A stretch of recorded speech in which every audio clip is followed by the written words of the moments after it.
I think we should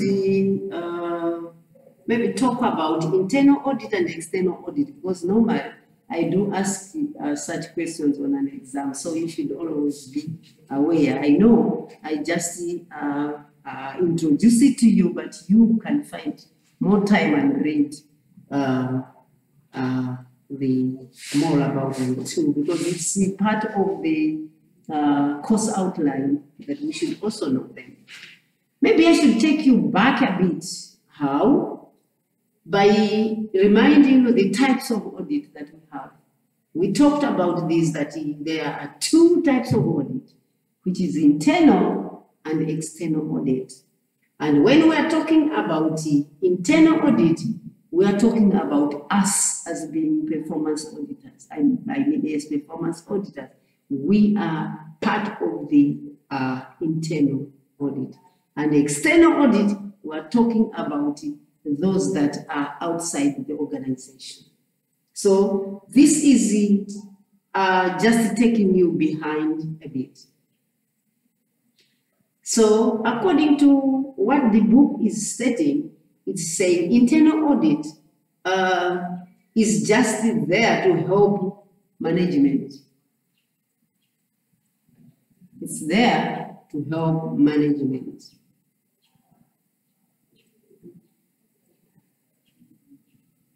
And sometimes it cannot be required by law. Okay, mind you, if we're talking of internal auditing, we're talking of the internal office that is involved. So when we're talking of external audit, this is an independent examination by the auditors to another organization, and then it's required by law. For example, every organization has to be audited. Without audit, then they will not, they will be against the law that is required. So we should have, I wish I had, we were in a classroom where we would have indicated the box or the schedule of how these two are different. Let's start with the role. The role of internal audits. The role of internal audit is to advise the management on the soundness of internal control system. To advise the management on the soundness of internal control system. That is the role of internal audit. Mind you, we are performance auditors as internal auditors. So our role is to advise management on the soundness of the controls that are set by the organization. And then when we go to external audit, if we talk of the role of external audit is required, it's required by law, but assessing whether the financial statements give a true and fair view. It is required by law, and it is there, the role is to assess whether the financial statements give a true and fair view.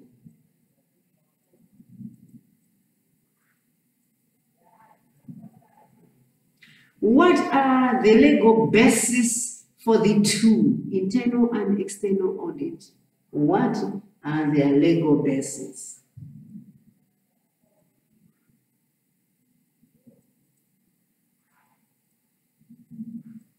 The legal basis for internal auditing is combined in the code, as we have already heard that it's not required by law, but it's the combined code advises the companies to annually assess the need for it, for one. So the main thing is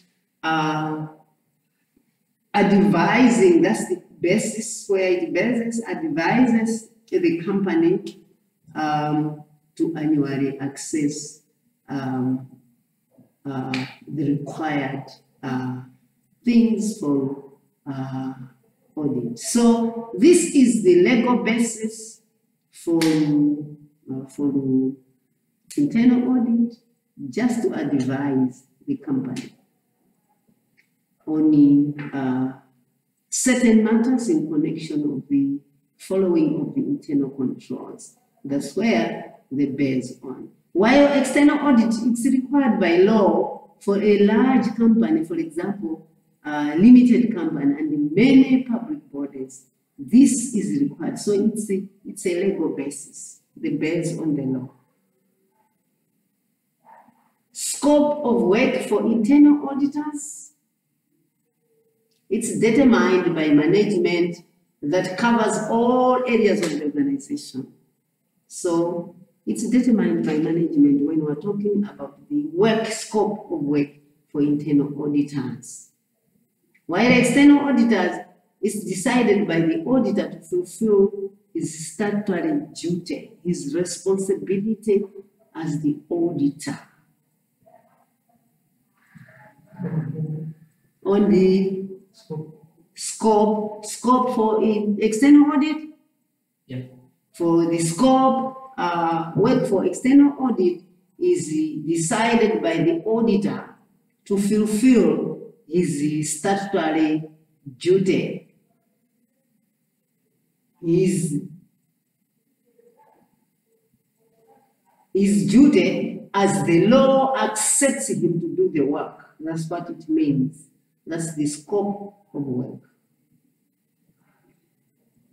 Then the approach for internal audit is one, increasingly risk-based.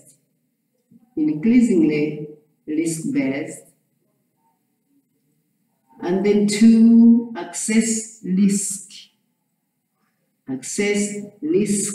for the internal auditors, that is the approach. And then again, evaluate system of controls. Evaluate system of controls.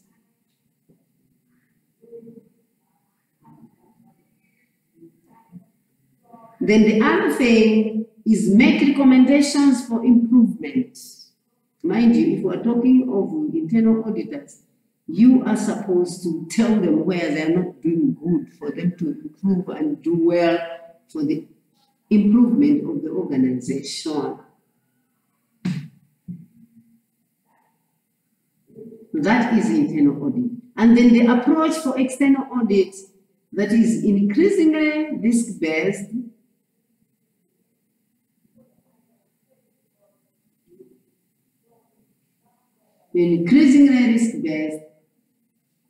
again on basis of financial statements. So on basis of financial statements, that's the approach. They base on the financial statements.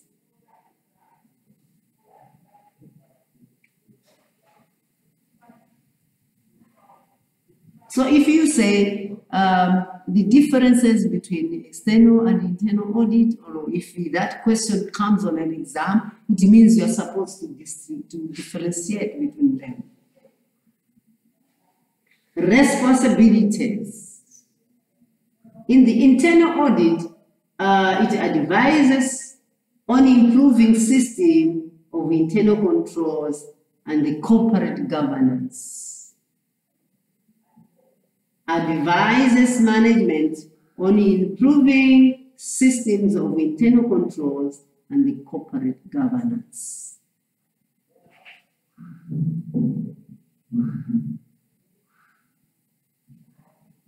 And then for the external auditors to find out whether the financial statements are giving a true and fair view.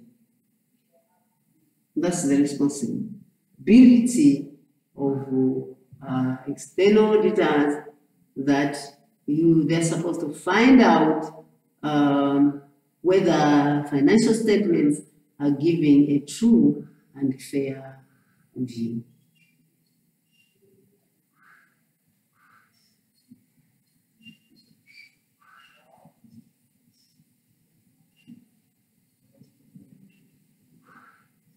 Apart from that, what other differences are there if we're talking about internal and external audit? Apart from what we have said, you should also have other differences and similarities when we talk about internal and external audit.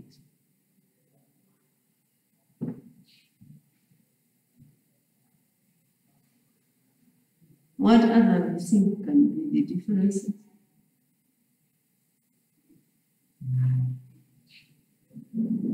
I think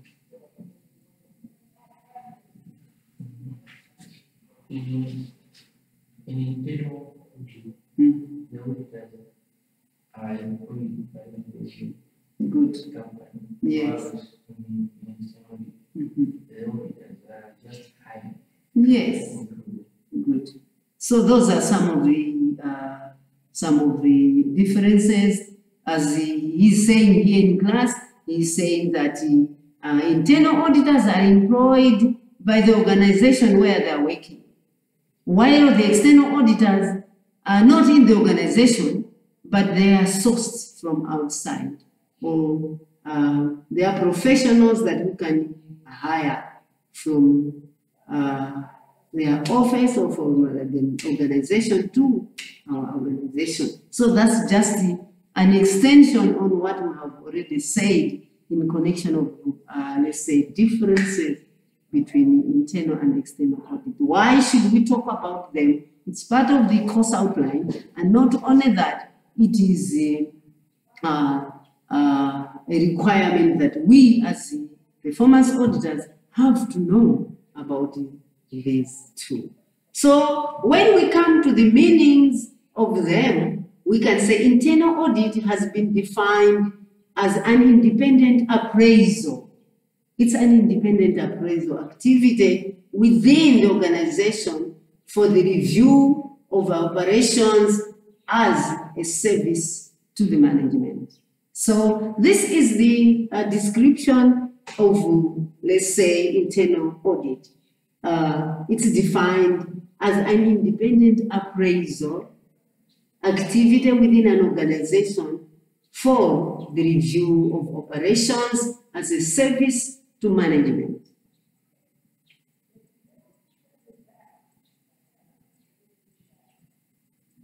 Again, it is a managerial control which functions by measuring and evaluates the effectiveness of other controls. In practice, the job of internal audit depends. The department is defined by the organization of which it is in. So what are we talking about? We are talking about that it's an appraisal within the organization, and not only that, it also reviews the operations of the management, and not only that, it acts as a managerial control and also is a measuring and again evaluating the effectiveness of the internal controls of the organization. So this is what we can, let's say, explain if we are talking about internal audits.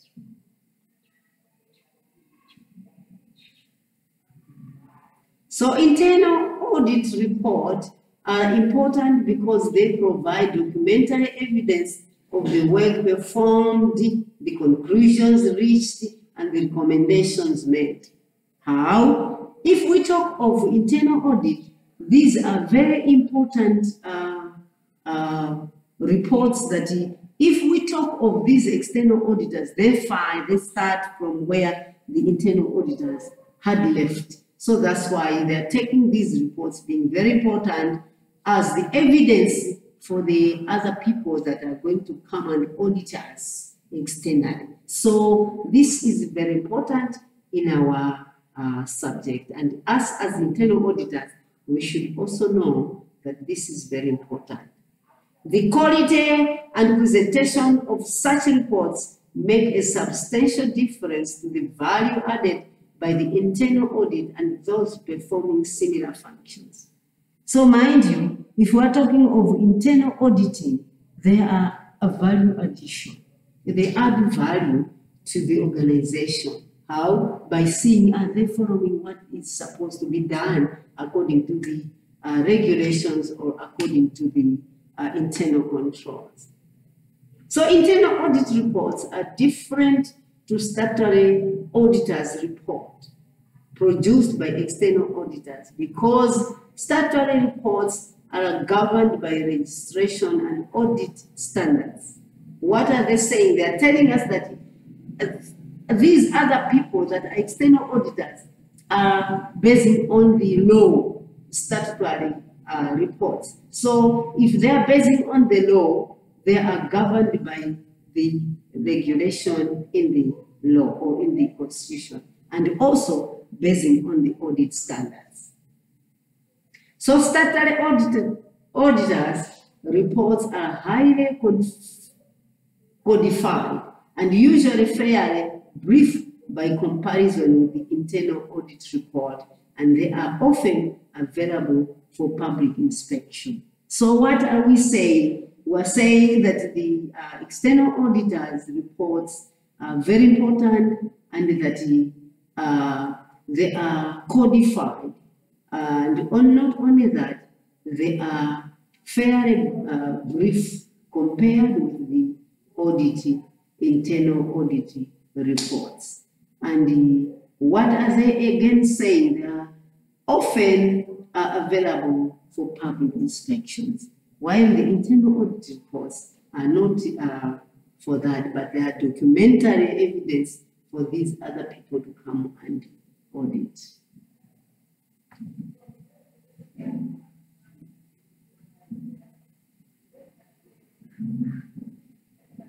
So we can say that that is again another difference between internal audit and the external audit. Similarities between these reports. On the other hand, internal audit reports are similar in some respect to reports of management on the design and implementation of control provided by external auditors to management during the course of and at the end of statutory audits. So what are they telling us? They are similar, these reports, but the difference is that the reports for internal auditors are on management, and these can be designed basing on the implementation of the internal controls of that particular organization, while external auditors depend on the cause of what they are there for, and also the right at the end of that particular time.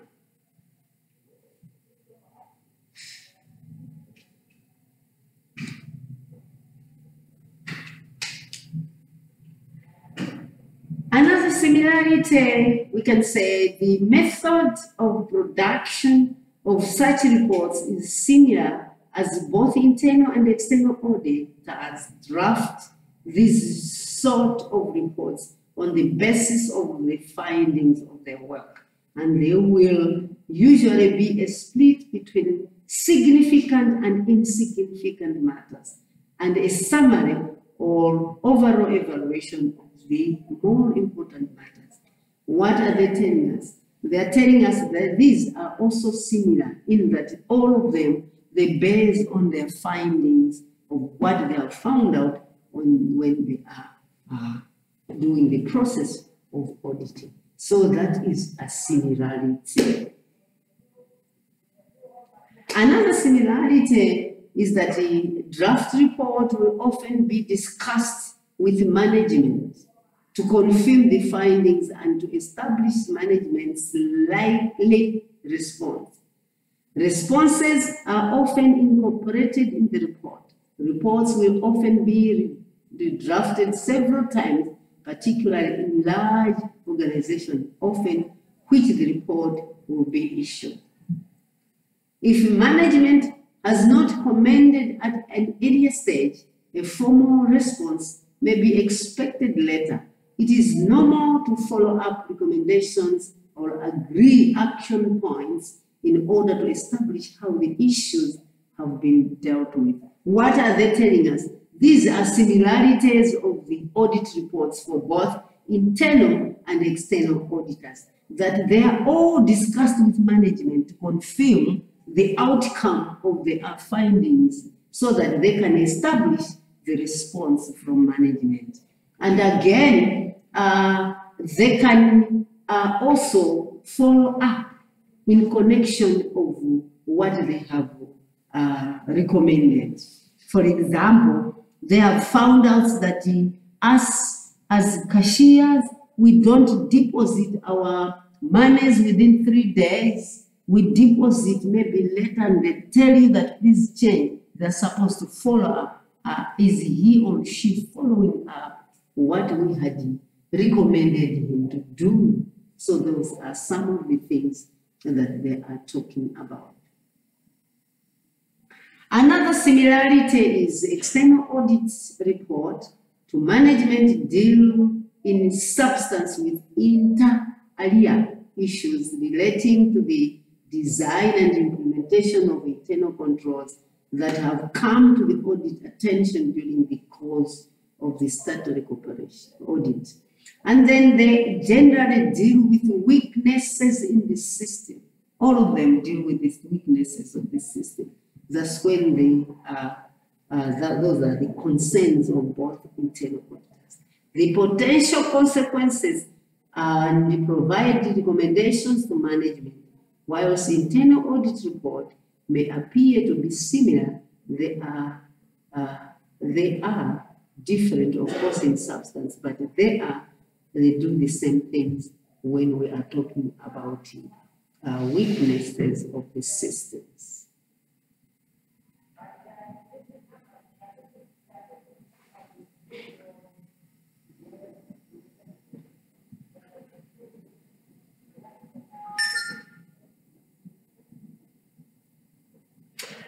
Once the external auditor has followed these steps, he can properly judge the reliance which he can place on the internal auditor and will restrict his own work to the minimum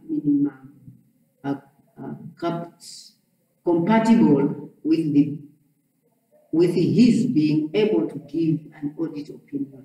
So what are they saying? Saying that the reliance is also based on the steps of external audit if we are talking of internal auditors. They also have to judge properly when they are talking about the internal auditors, as these external auditors are also working in the same organization.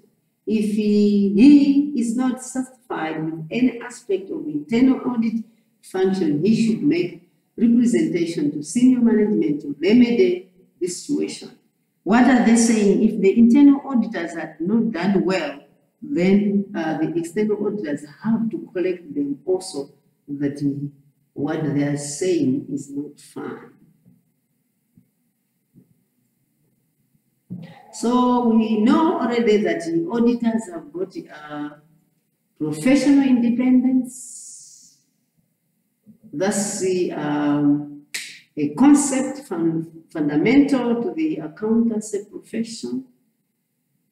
It is essentially an attitude of mind criticized by integrity and an objective approach to professional work. What are we so saying? We're saying that it's a fundamental concept for the internal professional auditors, that's external auditors, And not only that, the work basing on integrity and objectivity, basing on their approach, professional approach, that is. A member in public practice should be and be seen to be free in each professional assignment he undertakes of any interesting thing which might distract from objective. We are saying that he should not, the auditor should not be interfered. He should be free in his work so that he should work and come up with his own opinion. The reason in support of the auditor's independence. An audited, the accounting information prepared for an annual financial statement presented to the company shareholders lacks sufficient credibility. You cannot present an audited financial statements to the shareholders. It shows that you are not credible. Okay. So that's the reason why we are supposed to support the audit independence. The Audit Acts is a bridging point helping to make management accountable to the shareholders through the annual financial statements. Why? They're the one that the bridge management and also showing the accountability to the shareholders that they are the ones that are doing the audit